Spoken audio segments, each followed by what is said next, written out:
What's going on, everybody? Welcome back to another video. My name is Zachary Smith. First and foremost, if you could, be sure to subscribe to the channel, leave me a like, hit that notification bell, of course, so you don't miss a single piece of content, and leave a comment down below to let me know what you would like to see on the channel in the future, of course, as well as what we cover in this video. Appreciate all the feedback, love the conversation, and let's dive into it. This is going to be another video in the series of adding one free agent to every team in the NFL. We are now on the NFC West, consisting of the Cardinals, the Rams, the Seahawks, and the 49ers. Going worst to first here. So very disappointing season in the desert for the Arizona Cardinals. Just 4 wins and a lot of changes for them, including on the coaching staff, where Jonathan Gannon, former defensive coordinator of the Philadelphia Eagles, is set to take over his first year in Arizona.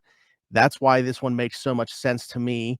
I'm going to share my screen now. You look at their cap situation, a little over $13.5 million to spend right now. That's, of course, before restructures take place and all this other stuff where you can obviously create more cap space. Every team does it. I think they're going to make a little bit of a splash here, and I think it makes a ton of sense for them to do so. James Bradberry is going to be the addition that we make for the Arizona Cardinals, giving him back to Jonathan Gannon, who just had him in Philadelphia last year after Bradberry was deemed a cap casualty by the New York Giants, went to a division rival in the Philadelphia Eagles, kind of had a bounce back year, became an all-pro again, went to the Super Bowl, obviously the call that people are going to talk about forever. But James Bradberry, even at 30 years old, still a really good player. I'm not so sure that he gets the 17 plus million that they are deeming his target, or I'm sorry, his market value on Spotrac. But I do think he has a nice payday waiting for him in free agency. And I think it makes a ton of sense to happen in Arizona to reunite him with his defensive coordinator, where he just had one of his best seasons. So to me, this is kind of a no-brainer. If I'm adding one outside free agent to every team, why not Arizona Cardinals and James Bradberry? Kind of a match made in heaven.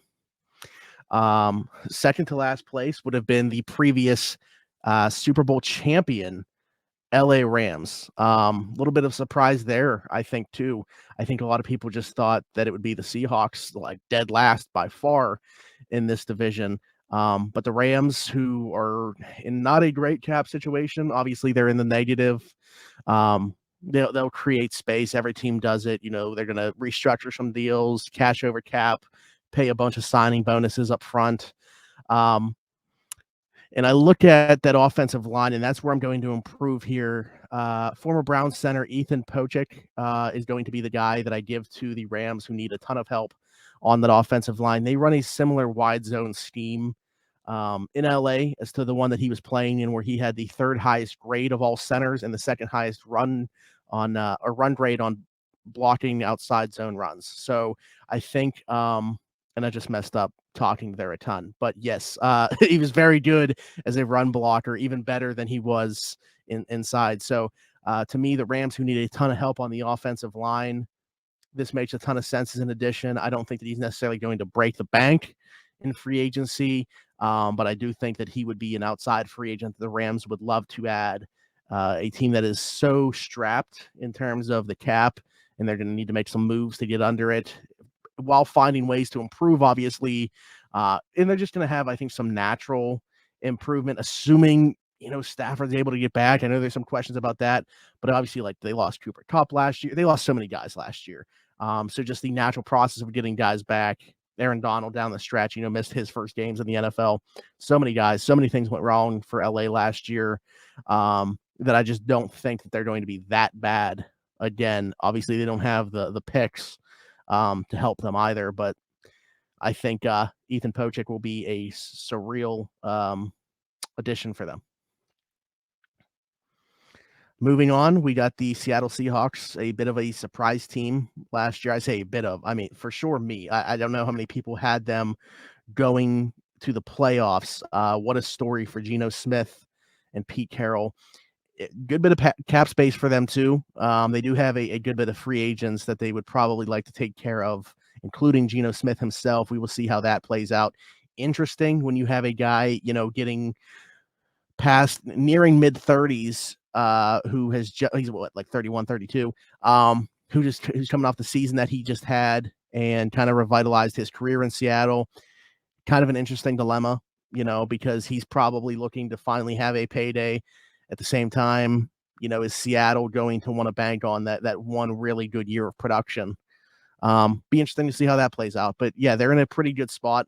I'm going to give them Jermaine Pratt. I don't think that he gets paid in Cincinnati. I think that he's kind of made it pretty clear that he thinks he won't be back in Cincinnati. He's a 3-down linebacker who can play in a hybrid 3-4 defense. 250-pound frame, but he's a fantastic athlete.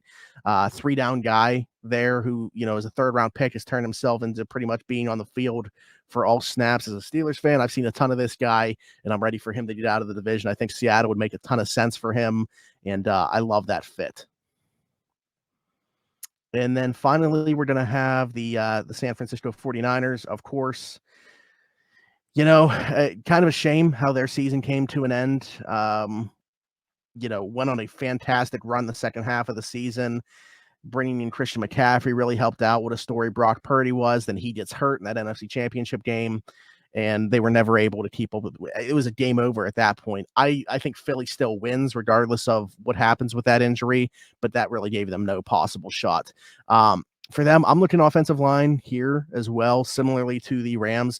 I know that, they've always been able to run the ball well. Shanahan does it better than anybody else. But I look at the inside of the internal part of this offensive line. I know they might be losing Mike McGlinchey too. But for this exercise, I'm not bringing back a free agent. It's adding an outside guy. Like, I think that would make a ton of sense for them to re-sign Mike McGlinchey. I'm going to add Ben Powers from the Baltimore Ravens, who allowed 0 sacks last season there, had a really nice year at guard. They're set to start Spencer Buford, who was their worst offensive lineman last year at right guard. And also Nick Zakelj, who is a 6'6" converted tackle, is right now in line to be the starting center for the 49ers in 2023. And I can't get on board with those two inside. So I don't know what the answer is in terms of center, because Powers is, strictly a guard at this point. Will they try him there? I'm not so sure, but I think that he's a great way to lock up that right guard spot and make sure that you're at least improving the inside there. Because I think, between him and Trent Williams, obviously, you got at least two really strong offensive linemen there. But yeah, I think there's a ton of room for improvement inside, and I think Ben Powers would be a great addition for them to make sure that you continue to run that offense the way that they need to run, and Kyle Shanahan continues to get the most out of that offense. So there you have it. We give James Bradbury to the Cardinals, Ethan Pochik to the Rams, Jermaine Pratt to the Seahawks, and Ben Powers to the 49ers. Let me know what you guys think. Let me know who you guys think I should have added if it was somebody else, if you think somebody else would have made way more sense. If you're a fan of one of these teams, especially, let me know how you feel about it. But next, we got the NFC East, who consists of the Giants, Cowboys, obviously the Eagles coming off that Super Bowl loss, in the Commanders. So we'll be back with that. And until then,